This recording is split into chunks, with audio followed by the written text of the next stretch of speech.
Pemirsa, perdagangan saham di Bursa Efek telah dibuka dan selanjutnya kita akan mencermati kinerja perdagangan saham hari ini.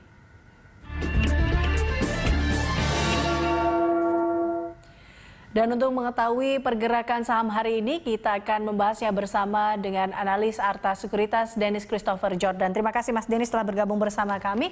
Mas Dennis, tadi kita lihat IHSG pagi hari ini dibuka positif, tapi cukup menarik. Minggu ini agak sedikit ya, kira-kira hari-hari di mana bursa akan dibuka. Tapi Anda melihatnya, bagaimana pergerakannya IHSG hari ini? Sebenarnya sih kalau kita lihat memang perdagangannya cuma 2 hari saja ya untuk pekan ini ya. Cuma sentimennya sangat banyak. Kenapa saya bilang sangat banyak? Kemarin kita juga udah lihat beberapa data perekonomian dan besok masih ada juga RDG untuk menetapkan suku bunga ya. Beberapa yang saya catat di sini ada diantaranya GDP dari Jepang. GDP dari Jepang kemarin negatifnya cukup parah ya, sehingga mengalami resesi kembali. Kemudian juga negosiasi antara China dan US juga masih berjalan dan cukup memanas ya belakangan ini.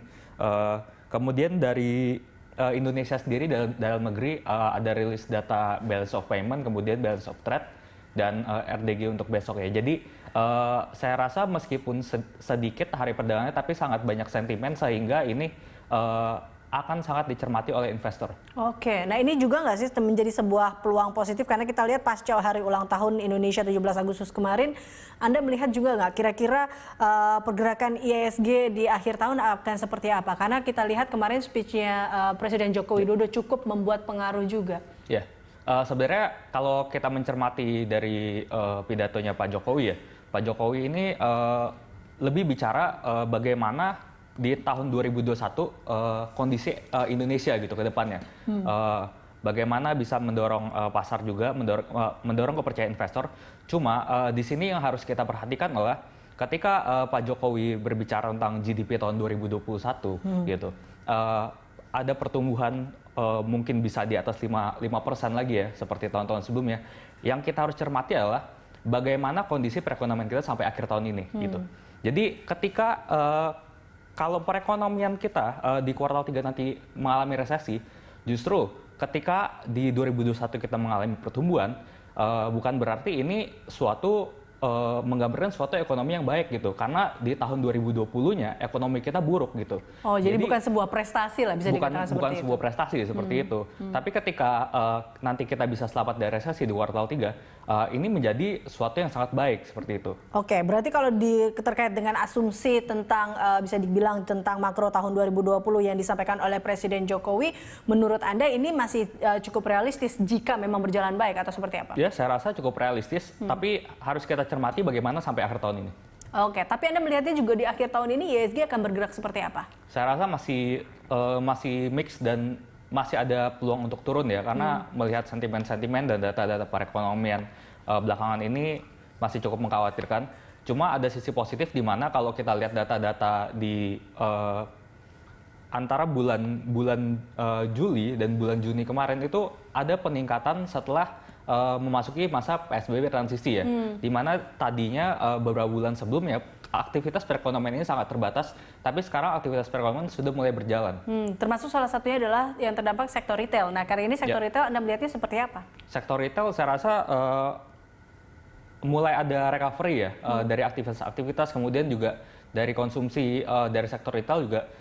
Kalau kita lihat mulai belakangan ini sudah mulai membaik seperti itu. Cuma nanti harus kita perhatikan di kuartal 3 seperti apa laporan keuangannya. Ini mungkin saya rasa akan menjadi titik balik ya. Jika memang di kuartal 3 nanti laporan keuangannya bisa bagus, tentu sektor ini akan sangat menarik. Bisa ada peluang sahamnya akan kembali menguat gitu. Ada peluang bahwa saham-saham ini atau saham-saham dengan sektor retail ini akan kembali menguat seperti itu. Nah, kalau dilihat terkait dengan laporan keuangan, bahwa kita tahu ini beberapa mungkin dikatakan hampir semua emiten saat ini sudah mengeluarkan laporan keuangannya. Nah, Anda melihat ini seberapa besarkah nanti ini akan berpengaruh? Saya rasa ini sangat berpengaruh ya kalau laporan keuangan ya, seperti yang seperti biasanya lah seperti itu ya.